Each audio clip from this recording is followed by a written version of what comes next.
नमस्कार, आप देख रहे हैं देश का सवाल। आपके साथ मैं हूं अर्चना सिंह। रूस और यूक्रेन के बीच आज युद्ध का 25वां दिन है। हर गुजरते दिन के साथ रूस के हमले और राष्ट्रपति व्लादिमीर पुतिन के इरादे खतरनाक होते जा रहे हैं। यूक्रेन जिस तरह से अब तक युद्ध में टिका है और वहां के राष्ट्रपति वोलोदिमीर जेलेंस्की जिस तरह से रूस की बर्बादी की कस्में खा रहे, वो पुतिन को परेशान करने के लिए काफी है। रूस ने यूक्रेन पर अब हाइपरसोनिक मिसाइलों से हमले शुरू कर दिए। अब तक रूस यूक्रेन पर 2 हाइपरसोनिक मिसाइल दाग चुका है। इस जंग को लेकर अब सवाल ये उठ रहा कि क्या पुतिन यूक्रेन पर परमाणु हमला भी कर सकते हैं। ये सवाल इसलिए उठाया जा रहा क्योंकि Putin nuclear war evacuation drill को पूरा करने का आदेश दे चुके हैं। बताया जा रहा है कि पुतिन ने अपने परिवार को साइबेरिया भेज दिया। रूस की न्यूक्लियर फोर्स पहले से अलर्ट पर है। इससे पहले अमेरिका कह चुका कि अगर पुतिन यूक्रेन के खिलाफ परमाणु हथियारों का इस्तेमाल करते हैं तो तीसरा विश्व युद्ध तय है। रूस यूक्रेन के बीच अब तक की बातचीत भी किसी ठोस नतीजे पर नहीं पहुंच पाई है। ऐसे में सवाल यह है कि क्या पुतिन और जेलेंस्की के बीच समझौते के सारे रास्ते बंद हो गए हैं।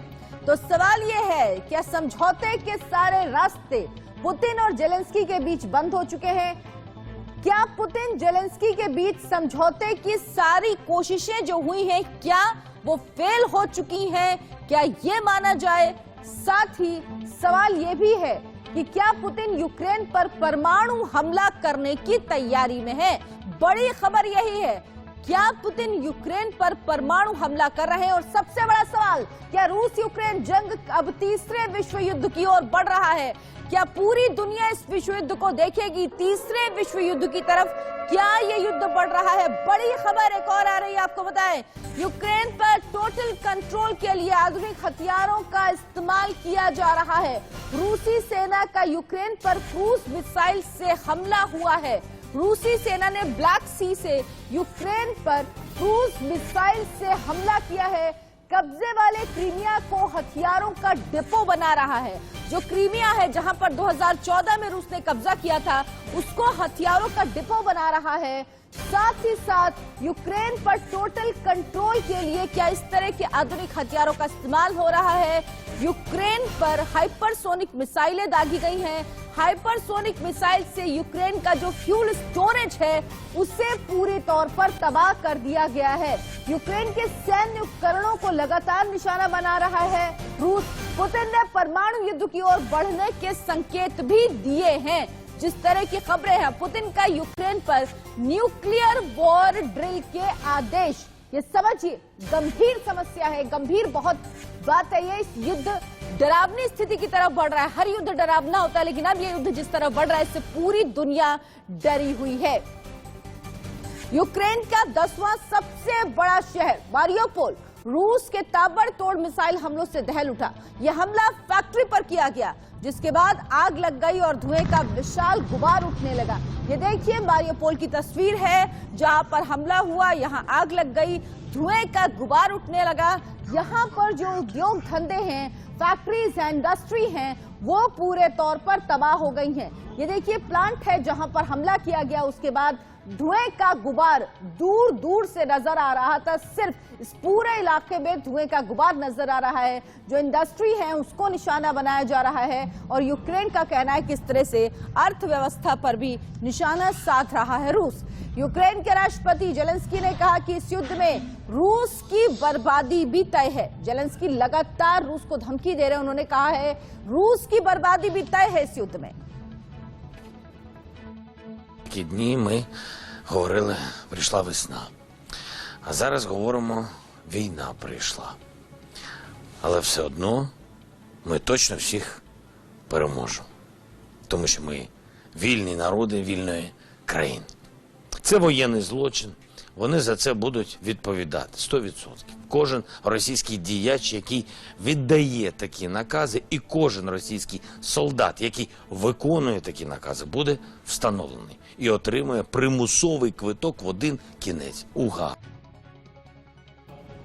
और रूस ने कहा कि यूक्रेन को हथियार सप्लाई करने वालों को भी निशाना बनाया जाएगा। Cargo moving into Ukrainian territory which we would believe is carrying weapons, would be a fair game. I mean, this is clear.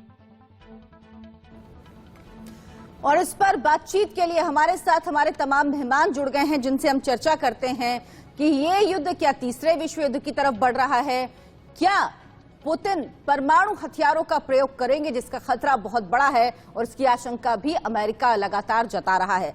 हमारे साथ पूर्व डिप्लोमेट दीपक वोहरा जुड़े हैं, रक्षा विशेषज्ञ lieutenant general retired Raj Kadian हमारे साथ हैं, रक्षा विशेषज्ञ major general retired SP Sinha हमारे साथ हैं। इसके अलावा हमारे साथ जुड़े हैं defence analyst Shailendra Singh, colonel retired Shailendra Singh और नूपुर तिवारी हमारे साथ जुड़ गई हैं, जो कि अंतर्राष्ट्रीय मामलों की जानकार हैं, जापान से सीधे हमारे साथ इस वक्त जुड़ी हैं। राज कादियान साहब, क्या आपको ये युद्ध अब न्यूक्लियर वॉर की तरफ बढ़ता हुआ दिख रहा है? 25 दिन हो गए लेकिन अभी तक ये युद्ध चल रहा है, जिसे कहा जा रहा था बहुत कम दिनों में सिमट जाएगा।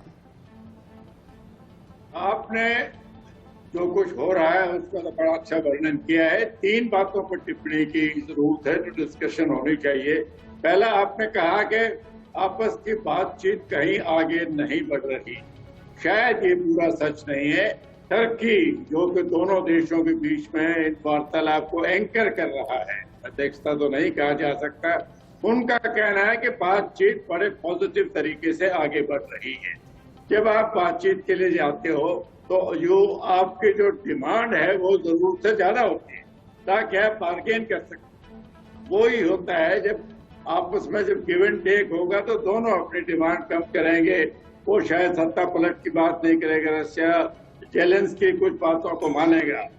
दूसरी बात, टिप्पणी जो आपने बताया न्यूक्लियर युद्ध की, देखिए अगर न्यूक्लियर युद्ध शुरू हुआ तो वेस्ट की तरफ से होगा।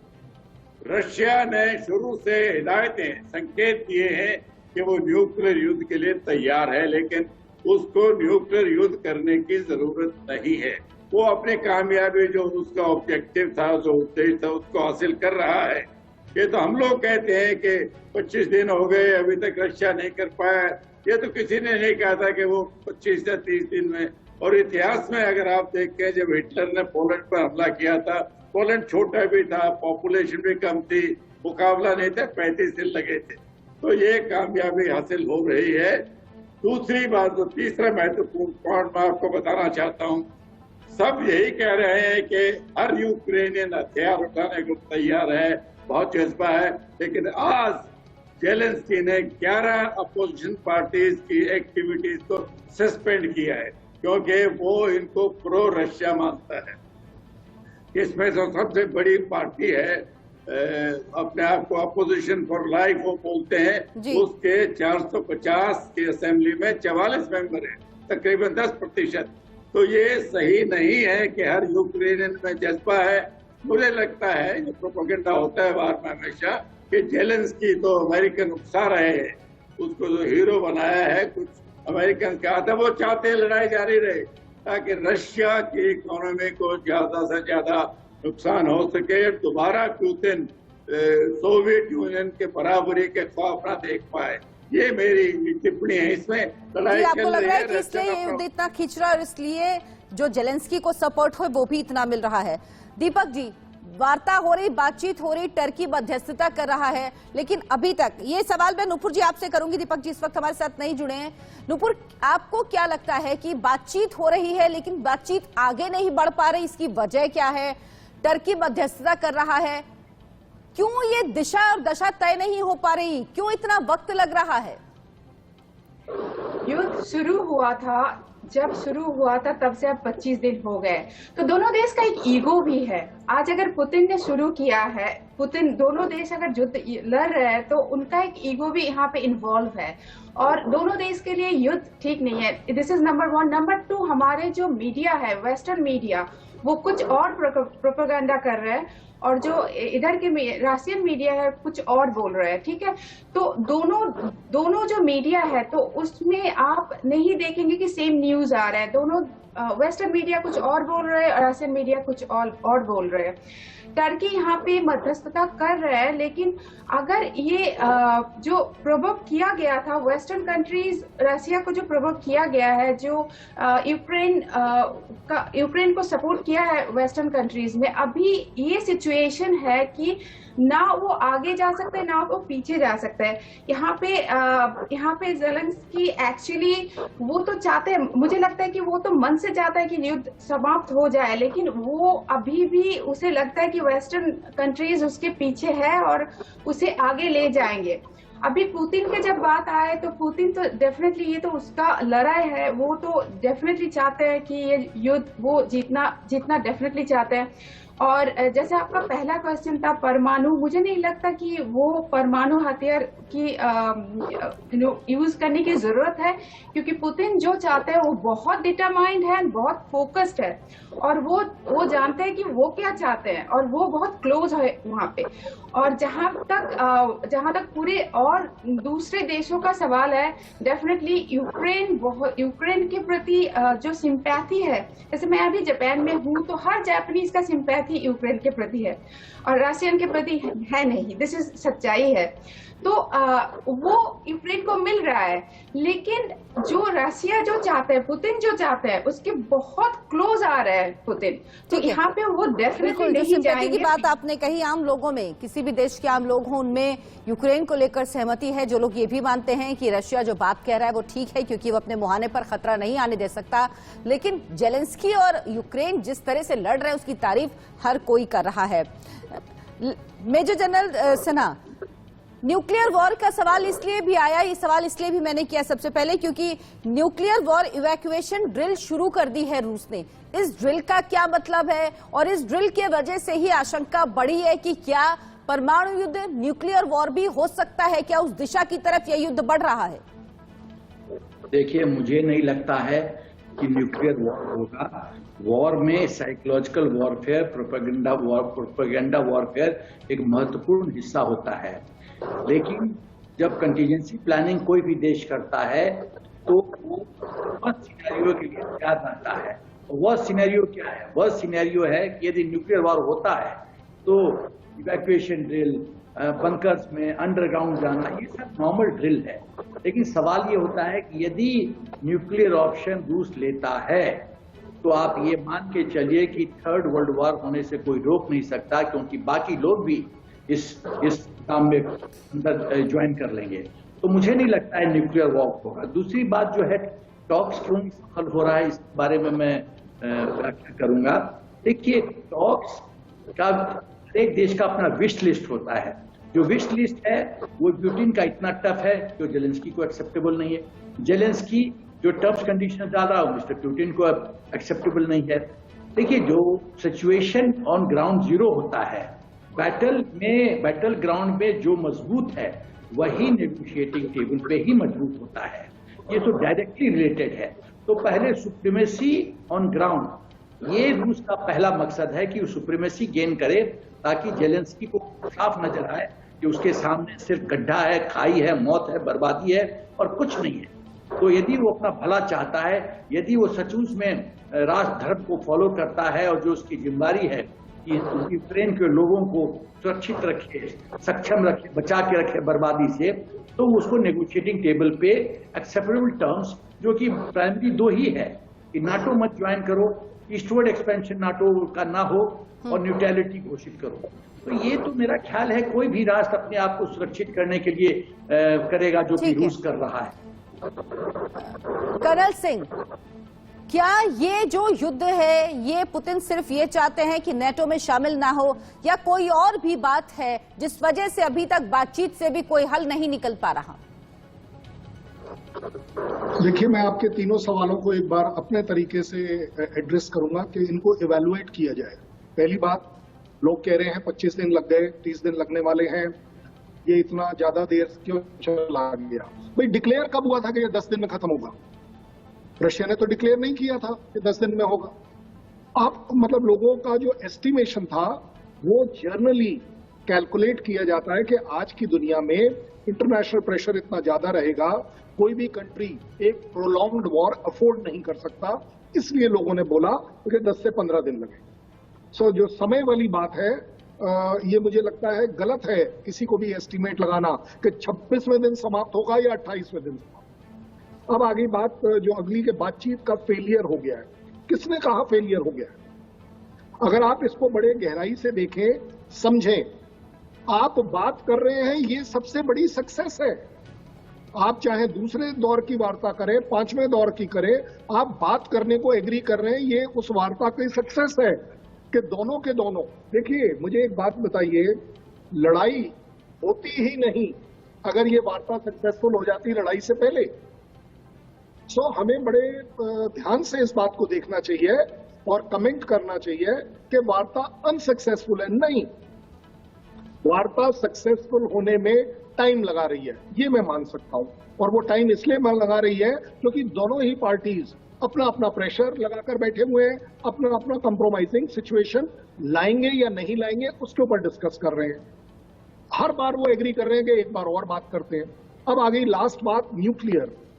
देखिए, अगर कोई न्यूक्लियर ऑप्शन को रोक कर बैठा है, सॉरी, थर्ड वर्ल्ड वॉर को अगर कोई कर्नल सिंह आपको रोकूंगी, कर्नल सिंह आपको रोकूंगी, वापस आपके पास आएंगे। इस वक्त एक बड़ी खबर आ रही है, बता दें बड़ी खबर, रूस से युद्ध के बीच यूक्रेन का बड़ा दावा किया गया है। यूक्रेन की तरफ से कहा गया है कि 14,700 रूसी सैनिक ढेर हो गए हैं। ये कहा गया है यूक्रेन की तरफ से यह हवाला दिया गया है कि 14,700 रूसी सैनिक ढेर कर दिए गए। रूसी सेना ने 476 टैंक जो रूसी सेना के हैं वो यूक्रेन ने तबाह कर दिया है। ये यूक्रेन के हवाले से खबरें, इसको ध्यान रखिए, यूक्रेन के हवाले से खबरें हैं। रूस के 118 हेलीकॉप्टर मार गिराए गए, ये भी कहा जा रहा है। साथ ही साथ यूक्रेन का 96 रूसी फाइटर जेट मार गिराने का भी दावा है। ये सारे दावे यूक्रेन की तरफ से किए जा रहे हैं। रूस के 44 एंटी एयरक्राफ्ट वॉरफेयर भी तबाह हुए हैं। यूक्रेन दावा कर रहा है 60 रूसी फ्यूल टैंक भी नष्ट किए गए हैं और 74 रूसी मल्टीपल लॉन्च रॉकेट सिस्टम भी ध्वस्त किए गए हैं।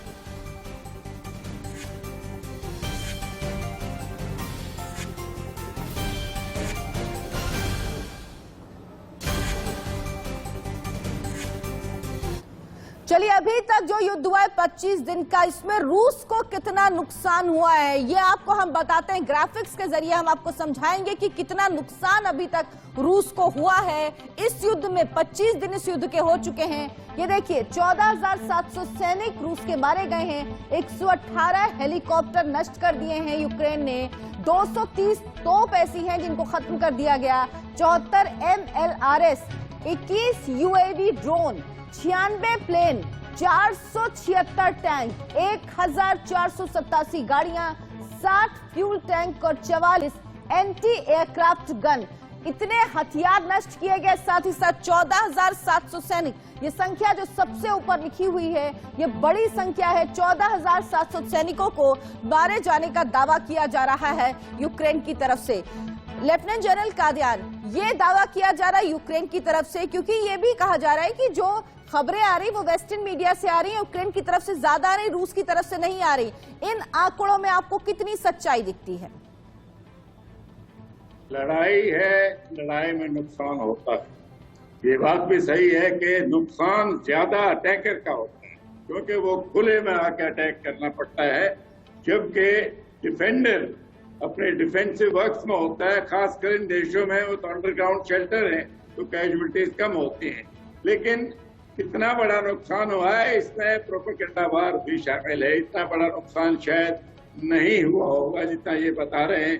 कितने सैनिक एग्जैक्ट नंबर किसको पता है, या तो उनकी डेड बॉडीज हो या उनको कैप्चर किया हो, तो ये इसमें प्रोपेगेंडा शामिल है। हमको विश्लेषण अपने आप करना चाहिए कि नुकसान तो हुआ है, लड़ाई है तो नुकसान तो होगा, लेकिन नुकसान इतना बड़ा नहीं हुआ है जिससे पुतिन अपने उद्देश्य को हासिल करने को छोड़ने पर मजबूर हो जाए। ये मेरा मानना है।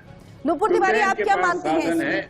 जी नुपुर तिवारी, मैं भी इसमें सहमत रखती हूँ। इस्तेमाल अभी नहीं किया जाता। सॉरी, मैं भी इसमें सहमत रखती हूँ कि हाँ, ये जो खबर आपके पास आई, ये वेस्टर्न मीडिया दावा कर रहे हैं और वेस्टर्न मीडिया ये प्रोपेगेंडा है। शायद हुआ है, इतना नुकसान हुआ है, डेफिनेटली कोई भी अगर युद्ध हो और नुकसान ना हो ये हो ही नहीं सकता। दोनों कंट्रीज का नुकसान हुआ है, किसी का ज्यादा किसी का कम। लेकिन जो न्यूज आपके साथ जो आंकड़ा आप दिखा रहे हैं वो वेस्टर्न मीडिया ने दिखाया है, वो मुझे लगता है कि वो प्रोपेगेंडा है, उतना ज्यादा नहीं हुआ है। और डेफिनेटली वही कि नुकसान इतना ज्यादा रशिया का नहीं हुआ है कि वो पुतिन अपने फोकस से पूरा जो डिटरमाइंड वो है, वो डिटर्मिनेशन से उधर मतलब अपने आप को हटा ले, वो नहीं हो सकता। क्योंकि अगर उन्होंने ये शुरू किया है definitely with focused and with determination उन्होंने शुरू किया है, तो मैं बोलूंगी कि रशिया की इकोनॉमी इतना भी वीक नहीं है, यूक्रेन से ज्यादा अच्छा है। तो रशिया जानता है वो क्या शुरू किया है और बहुत प्रिपरेशन के साथ शुरू किया है। तो मुझे लगता है ठीक है नूपुर, आप कह रही बहुत तैयारी के साथ शुरू किया। अर्थव्यवस्था उनकी बेहतर है, बहुत बेहतर है यूक्रेन से, इसीलिए पुतिन जानते हैं कि वो क्या कर रहे हैं। वॉर रूम ले चलेंगे आपको, मेरे सहयोगी रोहित इस वक्त वॉर रूम में हमारे साथ जुड़े हैं। रोहित, आपको समझाएंगे कि कहां कहां हमले हुए हैं, कितना नुकसान हुआ और क्या स्थिति है अभी यूक्रेन और रूस के वॉर के बीच की।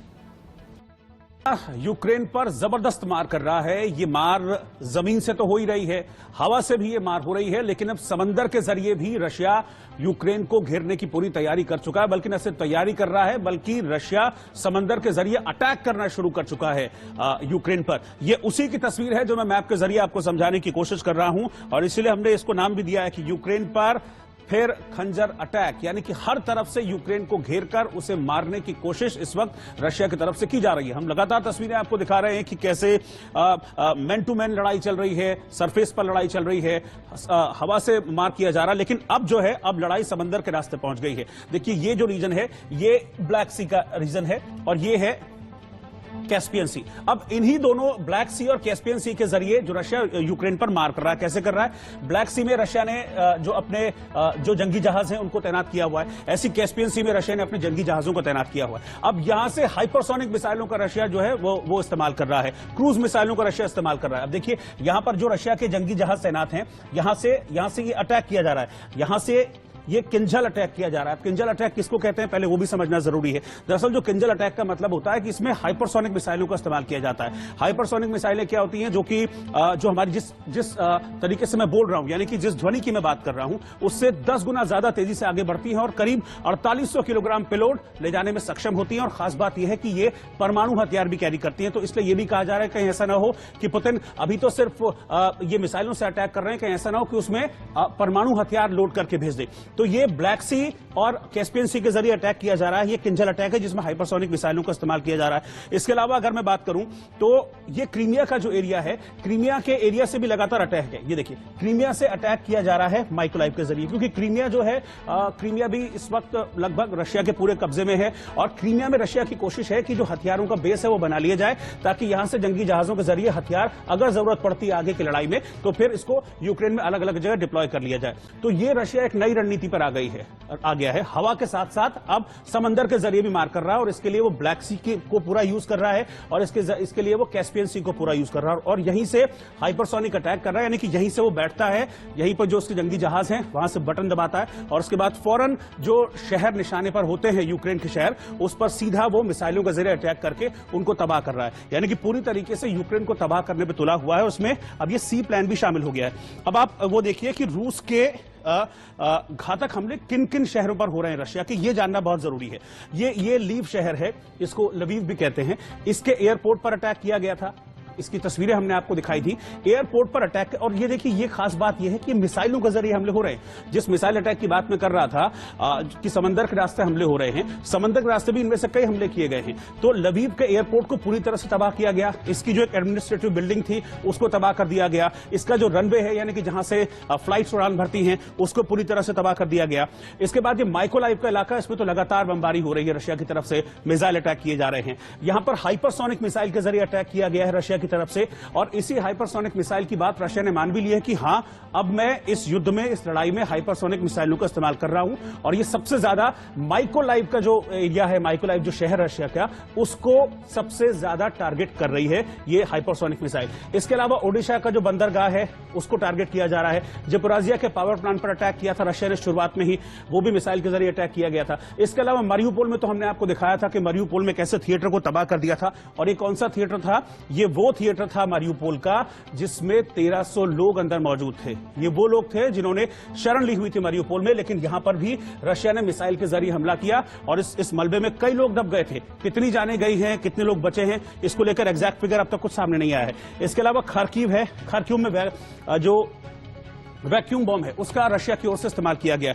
इस बात को ब्रिटेन ने भी कहा था, इस बात को ब्रिटेन के प्रधानमंत्री बोरिस जॉनसन ने भी कहा था कि वैक्यूम बॉम्ब का रशिया इस्तेमाल कर रहा है, क्लस्टर बॉम्ब का इस्तेमाल कर रहा है। इस बात को तो रशिया भी नहीं मानता है कि मैं वैक्यूम बॉम्ब या क्लस्टर बॉम्ब का इस्तेमाल कर रहा हूं, लेकिन इस हाइपरसोनिक हमले की बात को रशिया ने पूरी तरह से मान लिया है। और कई एरिया यूक्रेन के ऐसे हैं जहां पर अब हाइपरसोनिक अटैक्स रशिया की तरफ से किए जा रहे हैं। इसके अलावा कीव जो राजधानी है, ये फिलहाल ये जो कीव है, ये इस वक्त रशिया का मेन टारगेट है कि कीव को मुझे पूरी तरीके से तबाह करना है। कीव के फुटबॉल स्टेडियम पर हमने आपको दिखाया था कि अटैक किया था, बॉम्ब के जरिए अटैक किया गया था, फुटबॉल स्टेडियम को पूरी तरह से तबाह कर दिया गया। ये रशिया के घातक हमले यूक्रेन के बड़े बड़े शहरों पर, ताकि जो यूक्रेन है उसको तोड़ा जा सके। अब सैन्य शक्ति की मैं बात कर रहा हूं, खासतौर पर सिर्फ परमाणु शक्ति की। परमाणु शक्ति किस लिए? क्योंकि अब इसमें हाइपरसोनिक मिसाइलों का इस्तेमाल होना शुरू हो गया है और डर इस बात का है कि कहीं इन हाइपरसोनिक मिसाइलों को, जो कि परमाणु हथियार ले जाने में सक्षम है, अगर रशिया इसमें परमाणु हथियार कैरी करता है, परमाणु हथियार लेकर अटैक करता है, तो फिर कितना बड़ा नुकसान होगा। इसलिए परमाणु हथियारों की मैं बात कर रहा हूं। किसके पास कितने परमाणु हथियार हैं? ब्रिटेन के पास इस वक्त 225 है परमाणु हथियार, पाकिस्तान के पास संख्या 165 है, इसके अलावा भारत के पास 160 है, इजराइल के पास 90 है, जबकि नॉर्थ कोरिया के पास 20 है परमाणु हथियारों की संख्या। रूस, क्योंकि रूस इस लड़ाई में सबसे अगवा है, तो रूस के पास देखिए परमाणु हथियारों की संख्या है 5977। इसके अलावा अमेरिका के पास 5428 हैं, चीन के पास 350 और फ्रांस के पास 290। ये इंपॉर्टेंट इसलिए है क्योंकि रशिया इस वक्त लीडिंग पोजीशन पर है यूक्रेन की इस लड़ाई में। अब आप देखिए कि जो मेजर कंसर्न है, चिंता की जो बात है, वो ये है कि सबसे ज्यादा परमाणु हथियार रशिया के पास है, यानी कि परमाणु हथियारों के मामले में रशिया सबसे आगे है। और इसीलिए डर इस बात का सता रहा है कि कहीं हाइपरसोनिक अटैक तो शुरू हो गए हैं, इन हाइपरसोनिक अटैक्स में कहीं अब रशिया इन परमाणु हथियारों को लोड करके, पेलोड की जगह इनको लोड करके अटैक न कर दे यूक्रेन पर। हाँ, ये देखिए रूस के और घातक हमले कहां कहां हुए, ये मैं आपको बता रहा हूं।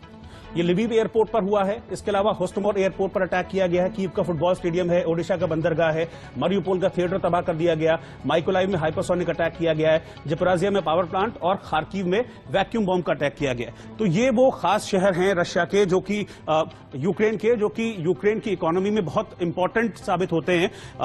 उनको पूरी तरह से तबाह करने का प्लान रशिया की ओर से तैयार हो चुका है। बड़ी खबर आपको बताएं, रूस यूक्रेन जंग पर रेटिंग ग्रुप का सर्वे आया है। सर्वे में 97% यूक्रेनियों को अपने देश की सेना पर भरोसा है। 97% यूक्रेनियों ने युद्ध में जीत का दावा किया है। 43% ने माना कि यूक्रेन कुछ हफ्तों में युद्ध जीत सकता है। ये बड़ी खबर इस वक्त की 97% लोग यूक्रेन के मानते हैं कि उन्हें अपनी सेना पर भरोसा, और 43% लोग ये मान रहे हैं कि अगले कुछ दिन में यूक्रेन ये युद्ध जीत सकता है। हमारे साथ हमारे मेहमान जुड़े हुए हैं। मेजर जनरल सिन्हा, ये जीत क्या जेलेंस्की की जीत मानी जाए, उनके हौसले की जीत मानी जाए, जो उन्होंने अपने लोगों में को भरोसा दिया, वही ये सर्वे दिखा रहा है? देखिए, ब्रेवरी और ब्रावाडो में फर्क है, एक्चुअल शक्ति और प्रोपेगेंडा की शक्ति में फर्क है। पलड़ा रूस के पक्ष में है, पलड़ा जेलेंस्की के पक्ष में नहीं है। ईस्टर्न फ्लैंक में तो काफी हद तक रूस ने अपने आप को सिक्योर कर लिया है, ब्लैक सी से काफी हद तक सिक्योर कर लिया है, सी ऑफ एज़ोव काफी हद तक सिक्योर कर लिया है। तो एयरपोर्ट्स और जो वाइटल एरिया, वाइटल पॉइंट है, उस पर बम्बार्डिंग हो रही है। तो यूक्रेन का मिस्टर जेलेंस्की का ये जो दावा है कि वो युद्ध जीतेंगे, वो युद्ध जीतने के कगार पे नहीं है, पॉसिबल नहीं है। वो खाली प्रोपेगेंडा कर रहे हैं। और मैं एक बात कहना चाहता हूं कि हर एक प्रेसिडेंट का या एग्जीक्यूटिव हेड का किसी देश का एक राष्ट्र धर्म होता है, और राष्ट्र धर्म होता है कि अपने देशवासियों को सुरक्षित करो, उनको इनोसेंट लोग को मरने मत दो। यदि बैटल में 50-50 चांसेस है जीतने का, तो लड़ना तो बुद्धिमानी का निशानी है। लेकिन यदि 2% और 98% है, 2% आप जीत सकते, 98% हार निश्चित है। हाँ, वक्त लग रहा है, लेकिन हार तो निश्चित है यूक्रेन की। तो अमेरिका और नाटो के इशारे पे युद्ध में कूद जाना और पीछे से सपोर्ट जो है ये लोग विड्रॉ कर लेते हैं, ये कहाँ की बुद्धिमत्ता है। मैं रामधारी सिंह दिनकर जी को कोट करना चाहता हूं कि जब नाश मनुष्य पे छाता है, पहले विवेक मर जाता है। और संस्कृत में कहावत है, विनाश काले विपरीत बुद्धि। मेरा ख्याल है मिस्टर जेलेंस्की जो राष्ट्रीयता का जो झूठा जो ड्रम बीट कर रहे हैं वो प्रोपेगेंडा है। वो पॉलिटिकली रेलेवेंट रहने के लिए देशवासियों को दिखा रहे हैं कि वो एक वॉरियर हैं, वो सरेंडर नहीं करेंगे। लेकिन एट व्हाट कॉस्ट? मैनेजमेंट में सिखाया जाता है। आप कह रहे हैं उसकी कीमत क्या चुकाएंगे, क्योंकि सरेंडर तो उन्हें करना पड़ेगा, लेकिन उसकी कीमत कितनी बड़ी चुकाएंगे जेलेंस्की को ही तय करना है। कर्नल सिंह, जो इस तरह के सर्वे, युद्ध के बीच में इस तरह का सर्वे आना पहली बात तो, और जो वेस्टर्न मीडिया का प्रोपोगेंडा न्यूज चल रही है, जो हम देख भी रहे हैं, काफी सारी चीजें उसमें सामने आती हैं, क्या उसका ये एक आप हिस्सा मानते हैं या आपको लगता है कि वाकई जेलेंस्की ने जो कुछ किया है, जिस तरह से अपने नागरिकों को खड़ा किया है, उनको हथियार दिए हैं, उसके बाद ये भरोसा है? देखिए, जेलेंस्की प्रोपेगेंडा जरूर करेंगे, मैं कहता हूं उनका हक है, उनकी जिम्मेवारी भी है, क्योंकि उन्हें अपनी सेना को उसका मनोबल बनाए रखना है। उन्होंने अपने लोगों का मनोबल बनाए, लोग चाहे तो एट द सेम टाइम जब हम सर्वे की बात करें और अगर 97% है, तो कहता हूं इस जज्बे को सलाम करना चाहिए। ठीक है, मैं मान सकता हूं कि हार जीत एक अलग बात है, लेकिन यूक्रेन के निवासी ये जरूर इंश्योर कर सकते हैं कि वो रूस को वो जीत इतनी आसानी से नहीं मिलेगी, इतनी जल्दी नहीं मिलेगी। उनकी सक्सेस इस बात में है, क्योंकि ये जो आंका गया था कि 10-12 दिन की लड़ाई, ज्यादा से ज्यादा रूस की इतनी सुपीरियरिटी, भाई अगर आपके पास इतनी बड़ी सुपीरियरिटी है तो अब तक आप क्यों नहीं कर पाए? ये बिल्कुल वही सिचुएशन है। चाइना अपने आप को पता नहीं कहाँ का सुपर पावर समझता है। क्यों रुका हुआ है लद्दाख? किसने रोका हुआ है तुझे? तेरे पास किसी चीज की कमी है? देखिए, जब लड़ाई की बात आती है तो वो सोल्जर, वो लोकल आदमी जिस जज्बे से लड़ता है, जिस पेट्रियोटिज्म के साथ वो खड़ा होता है, उसको भी कम नहीं आंकना चाहिए। यस, जो पावर इक्वेशन है वो तो रूस के फेवर में है, उसमें क्या डाउट क्या है, लेकिन एट द सेम टाइम अगर यूक्रेनियंस रशिया को रोक पाते हैं, ये अपने आप में एक तरीके की उनके लिए जीत है।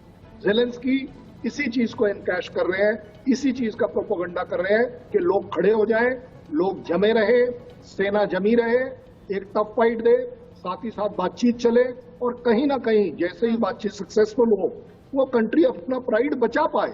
सिंपल। चलिए, आप कह रहे हैं कि प्राइड की लड़ाई भी है ये, वो उसमें जेलेंस्की ने मार्क्स हासिल किए हैं, जेलेंस्की आगे हैं पुतिन से।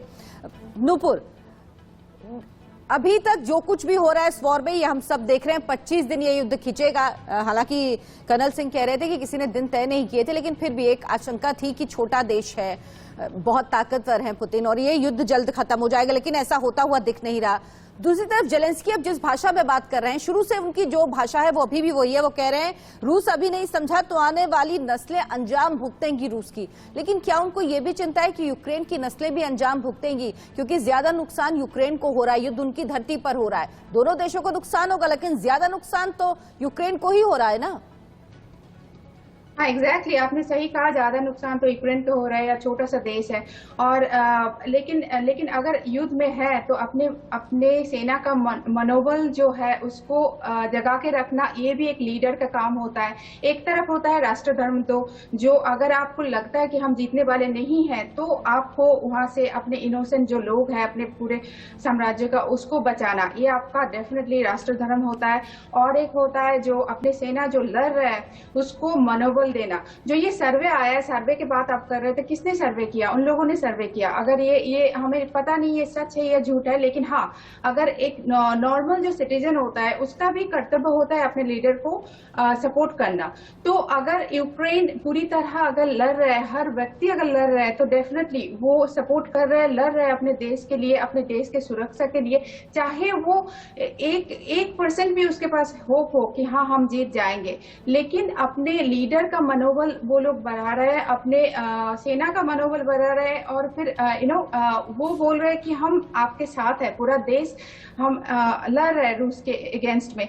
तो डेफिनेटली ये तो हर दोनों, जैसे मैंने पहले बताया, युद्ध जब होता है दोनों देश का definitely they are going to suffer, both countries. तो यहाँ पे कौन ज्यादा करेगा, कौन कम करेगा? बिल्कुल, नुकसान तो दोनों देशों को होगा, किसी को कम होगा, किसी को ज्यादा होगा। डेफिनेटली किसी का ज्यादा होगा, किसी का कम होगा। जी, lieutenant general Kadian, nuclear war evacuation drill रूस ने शुरू की है, इस पर मैं फिर से जानना चाहती हूं कि ये ड्रिल आखिर शुरू करने के पीछे मकसद क्या है? क्योंकि जब ये युद्ध नहीं हुआ था, जब पुतिन लगातार धमकी दे रहे थे, अमेरिका ने भी कहा था कि उसने अपने बॉर्डर्स के चारों तरफ सेनाएं तैनात कर दी हैं, उस जो सैटेलाइट इमेजेस हैं उससे ऐसा दिखाई पड़ा है। तब भी ये कहा जा रहा था परसेप्शन की लड़ाई है, अब कन्वेंशनल वॉर नहीं होती है, नहीं होंगी। डर इसलिए है कि उस समय भी हम इसी मोड में थे, यही चर्चा हो रही थी पूरे विश्व में कि अब ऐसी वॉर नहीं होती, सिर्फ धमकी दे रहे हैं पुतिन और ऐसा नहीं होगा। लेकिन युद्ध हुआ और युद्ध का 25वां दिन है। इसीलिए सवाल कर रही हूं कि क्या हम इस बात से बिल्कुल इनकार कर सकते हैं कि न्यूक्लियर वॉर नहीं होगा क्योंकि इससे खतरा पूरे विश्व को होगा, या पुतिन ऐसा भी कोई कदम उठा सकते हैं? न्यूक्लियर वार मेरा मानना है नहीं होगा, क्योंकि उसमें कोई नहीं बचेगा। ये जो एटम बम के फादर आइंस्टीन, उन्होंने कहा था कि मुझे नहीं पता तीसरा महायुद्ध कैसे होगा, लेकिन मुझे ये पता है कि चौथा महायुद्ध डंडे और पत्थर से लड़ा जाएगा। ये सारी दुनिया जानती है। तो अगर तीसरा महायुद्ध हुआ तो वो ना अमेरिका रहेगा ना रशिया, तो मैनकाइंड दोबारा शुरू होगा, सब जानते हैं। इसी वजह से तीसरा महायुद्ध नहीं होगा। ये जो पुतिन कह रहे हैं कि फैमिली को साइबेरिया भेज दिया या न्यूक्लियर कमांड पोस्ट को एक्टिवेट, ये सिर्फ संकेत दिए जा रहे हैं वेस्ट को कि आप कोई ऐसा काम ना करें जिससे मुझे न्यूक्लियर हथियार इस्तेमाल करने पर मजबूर हो जाए। और वो वेस्ट नहीं करेगा, ना वो अपनी सेनाएं भेजेंगे, ना वो अपने हवाई जहाज भेजेंगे जिससे डायरेक्ट कन्फ्रंटेशन हो। तो मुझे नहीं लगता कि तीसरा महायुद्ध शुरू हो। ये पुतिन का कहना है, जब वो काला सांप अपना फन उठा के खड़ा होता है, इसका मतलब ये नहीं कि वो लड़ना चाहता है, वो आपको ये बता रहा है कि आप दूर चले जाओ वरना मैं काट सकता हूँ। ये पुतिन तो वही संकेत दे रहे हैं। उद्देश्य लड़ाई का होता है दुश्मन की विल को तोड़ देना, उसकी जो विल होती है, विल पावर, उसको तोड़ देना। बाकी जो साधन होते हैं, आपके शहर पर क्या हमला करते हो, कौन से क्रिंजॉल मिसाइल करते हो, तो रशिया अपना उद्देश्य हासिल कर रहा है। तो ये यूक्रेन, एक बार जेलेंस्की ने खुद बोला था कि अभी हम नेटो की मेंबरशिप पर इंसिस्ट नहीं करेंगे। अगर यही बात पहले बोल दी जाती तो शायद ये युद्ध ही नहीं होता। युद्ध अचानक नहीं हुआ है, पुतिन ने कई हफ्तों कई महीनों की वार्निंग दी थी। वो तो बार बार कहते हैं कि आप नेटो के जो 12 देशों से शुरू हुआ था, आपने 1952 में 4 और मिला लिए, फिर सोवियत यूनियन के टूटने के बाद आपने 12 और मिला लिए। बार बार रशिया ने एतराज किया कि आपने तो कहा था 1991 में कि जर्मनी के पूर्व में आप नेटो को नहीं लाएंगे। तो हमेशा जवाब मिला कि कहाँ है रिटन डॉक्यूमेंट। तो उन्होंने कहा अब तो मैं रिटन डॉक्यूमेंट मांग रहा हूँ। उन्होंने तो मांगा ये था कि कोई लीगल गारंटी मिल जाए कि आप नेटो को यूक्रेन में नहीं लाएंगे। इस बात की गारंटी की बात लगातार पुतिन कर रहे हैं। कर्नल सिंह, अमेरिका जो है, नेटो जो है, वो यूक्रेन की मदद के लिए आगे नहीं आए, दूर से तमाशा देख रहे हैं। फिर ऐसी क्या शक्ति है जो यूक्रेन को मिल रही है, जिसके भरोसे यूक्रेन इतने लंबे समय तक युद्ध लड़ रहा है? हालांकि वो जानते हैं कि उन्हें एक दिन घुटने टेकने पड़ेंगे, वो पुतिन से युद्ध नहीं जीत सकते, रूस से युद्ध नहीं जीत सकते, लेकिन कौन सा ऐसा हौसला है, कौन सा ऐसा जज्बा है जो इस युद्ध को इतने दिन तक खींच रहा है? पैट्रियोटिज्म, अपने देश के लिए प्यार, अपने देश के लिए सेक्रीफाइस करने की जो होड़ है आप में, वो आपको रखे हुए है इस समय। मैं बिल्कुल इसको पैरेलल एग्जांपल देता हूं हर बार इंडिया का। इंडिया से उसके नेबर्स क्यों डरते हैं? क्योंकि हम में जो एक मरने और मारने की जो जज्बा है, ये किसी के पास नहीं है। जनरल कादियान ने बिल्कुल ठीक कहा कि यूएस और नेटो फोर्सेस कभी भी यूक्रेन आकर लड़ाई नहीं लड़ेंगे, इसलिए उन्हें बिल्कुल चिंता नहीं है कि हाँ जी हमारे ऊपर न्यूक्लियर वॉर आएगा। न्यूक्लियर वॉर किसके ऊपर आएगा? पुतिन को चिंता है कि कहीं यूएस और नेटो फोर्सेस हमारे तरफ ना कर दे। तो उसने एक बड़ा अच्छा इंडिकेशन दे दिया कि लो जी मेरी न्यूक्लियर कमांड एक्सरसाइज भी स्टार्ट हो गई है, हम सारी चीजें रिहर्सल कर रहे हैं। सीधी बात है, मैं तैयारी पूरी करके बैठा हूं। मैंने अगर सुपरसोनिक मिसाइल को इस्तेमाल कर लिया है तो अब आपके ऊपर है कि आप मेरे को फोर्स करेंगे तो इसको मैं न्यूक्लियर टिप लगाकर भी भेज सकता हूं। ये this is called as psychological warfare, pressure tactics, कि बिना बोले आपने वो बोल दिया कि इस समय विश्व युद्ध 3 को कौन रोके हुआ है? सिर्फ न्यूक्लियर वॉर रोक कर बैठी हुई है, क्योंकि सबके दिल में ये डर है कि थर्ड वर्ल्ड वॉर फिजिकली आपस में नहीं होगी, कोई नेटो फोर्स। और सब जानते हैं कि अगर न्यूक्लियर वॉर हुआ तो ना हमला करने वाला देश, ना जो शिकार होगा वो देश, कोई भी नहीं बचेगा। और यही डर है शायद जो रोक भी रहा है, क्योंकि ये युद्ध कभी भी नहीं होना चाहिए था। मेजर जनरल सिन्हा, जो इस वक्त परिस्थितियां बन रही, जिस तरह के हाई टेक्निक हथियार और ज्यादा, अब जिस तरह की मिसाइल यूज करा, सुपरसोनिक मिसाइल भी यूज की हैं इस युद्ध में रूस ने, उसके बाद आपको क्या स्थिति लग रही है? आपका अपना आकलन क्या है? अब सबसे जो मेन मुद्दा अभी तक हम लोगों ने नहीं डिस्कस किया है कि रूस का जो जिस तेज गति से उसको सफलता मिलनी चाहिए थी, क्यों नहीं मिली? उसका बेसिक कारण है लॉजिस्टिक फेलियर। रूस बेसिकली जो उसका युद्ध का प्रोसीजर है कि वो रेल से ट्रांसपोर्टेशन करता है, मेंटेन करता है फॉरवर्ड ट्रूप्स को, और रेल हेड से टेम्पररी पाइपलाइन डालता है, चाहे गैस हो चाहे बाकी हो सप्लाई लाइन्स, वहां से डालता है।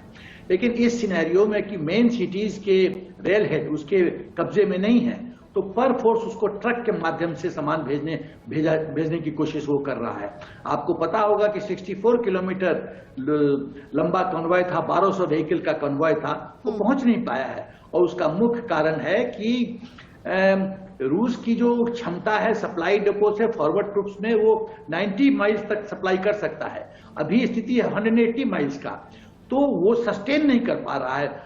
जो हम लोग का फौज में सप्लाई सिस्टम होता है, कैप सिस्टम या चेन सिस्टम, और leap frogging of fighting troops और leap frogging of detachments of supply echelons, ये उसमें गैप हो रहा है, इसीलिए डिले हो रहा है। इस बात को समझने की जरूरत है। दूसरा कारण जो है बायोलैब, 25 से 30 बायोलैब अमेरिका के यूक्रेन में है, और 300 बायोलैब अमेरिका के पूरे विश्व में बायोलैब्स हैं।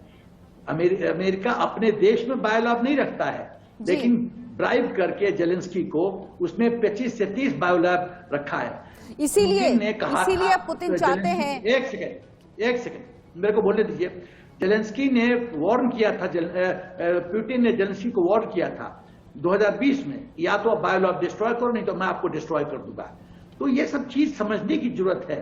ये बहुत ही कॉम्प्लेक्स चीज कारण है जिसके कारण मेजर जनरल सिन्हा, हमारे पास वक्त इतना ही था, तो कुल मिलाकर ये साफ है कि पुतिन चाहते हैं कि नेटो में शामिल ना हो, अमेरिका से दूरी बनाए, यूएस से दूरी बनाए, तभी संभव है कि ये युद्ध खत्म हो गया। हालांकि बातचीत चल रही है और हमारे सभी मेहमानों को उम्मीद है कि बातचीत से कुछ ना कुछ हल जरूर निकलेगा। बहुत बहुत धन्यवाद आप सबका इस चर्चा में शामिल होने के लिए। एक छोटा सा ब्रेक, फौरन वापस लौटेंगे।